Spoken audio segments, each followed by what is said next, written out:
Hello rice की खबर আপোনালোকৰ আশা কৰো ভালে আছে। আজি আমি এটা নতুন ৰেচিপি লৈ আহিছো। ভাল লাগিলে ভিডিওটো লাইক শেয়াৰ কমেন্ট সাবস্ক্ৰাইব কৰি দিবা আৰু লগতে থকা বেল আইকনটো প্ৰেছ কৰি দিবা আৰু যিসকলে মোৰ চেনেলটো সাবস্ক্ৰাইব কৰি থৈছে তেওঁলোকক অশেষ ধন্যবাদ আৰু যিসকলে মোৰ ভিডিওটো প্ৰথমবাৰৰ বাবে চাইছে প্লিজ মোৰ চেনেলটো সাবস্ক্ৰাইব কৰি দিবা আৰু লগতে থকা বেল আইকনটো প্ৰেছ কৰি দিবা। এফালে আমাৰ মাংসখিনি লৈ লৈছো হিয়া লোকেল মুৰ্গী হয় আৰু এখিনি হৈছে পিয়াজৰ নলা। আমি ধুনীয়াকৈ এখিনি ধুই সৰু সৰুকৈ কাটি লৈছো।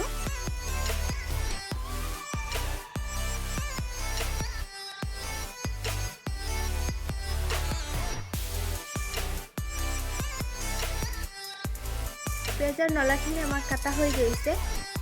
এফালে পাঁচটা পিয়াজ আৰু নহৰু কেঁচা জলকীয়া বিলাহী এইখিনি আমি ধুনীয়াকৈ কাটি লৈছো আৰু এফালে পিয়াজৰ নলাখিনি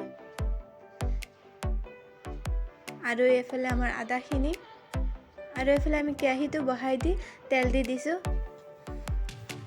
তেজপাত লং ইলাচি আৰু পিয়াজখিনি দি অলপমান ভাজি লম যেতিয়ালৈকে ৰঙা নহয়।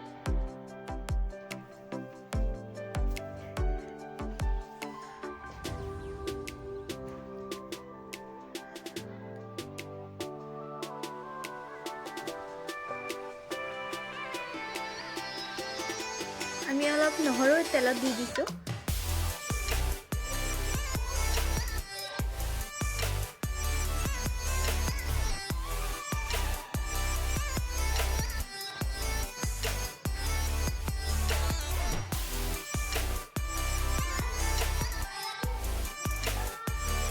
আৰু এতিয়া মাংসখিনি দি দিছো অলপমান ভাজি লম।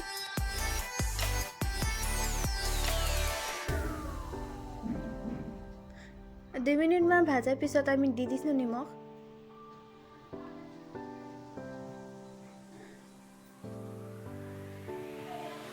আৰু 1 মিনিট মান ভাজাৰ পিছত আমি দি দিছো 2 চামুচ হালধি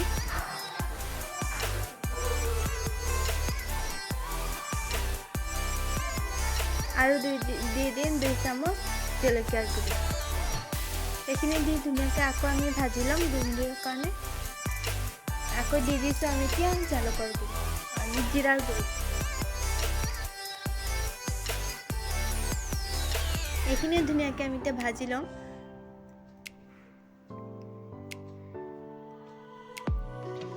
এফালে আমাৰ ভাজা হৈ গৈছে আৰু পিয়াজৰ নলাখিনি আৰু বিলাহীখিনি দি দিছো আপোনালোকক দেখুৱাবলৈহে নহ'লে। আৰু আমাৰ ভাজা প্ৰায় কমপ্লিট হৈ গৈছে আৰু আমি ইয়াত গৰম পানীহে ব্যৱহাৰ কৰিছো।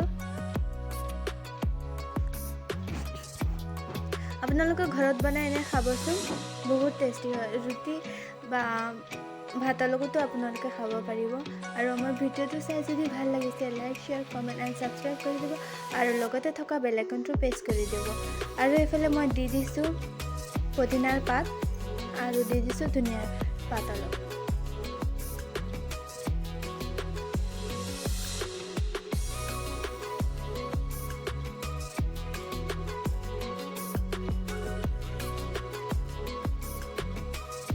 মই এতিয়া 1 মিনিটৰ কাৰণে ঢাকনখন মাৰি থৈ দিছিলোঁ। এতিয়া খুলি মই চিকেন মছলাখিনি দি দিছোঁ।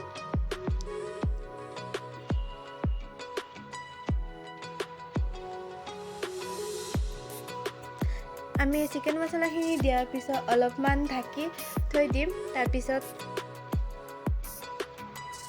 আমাৰ তৰকাৰীটো হৈ যাব।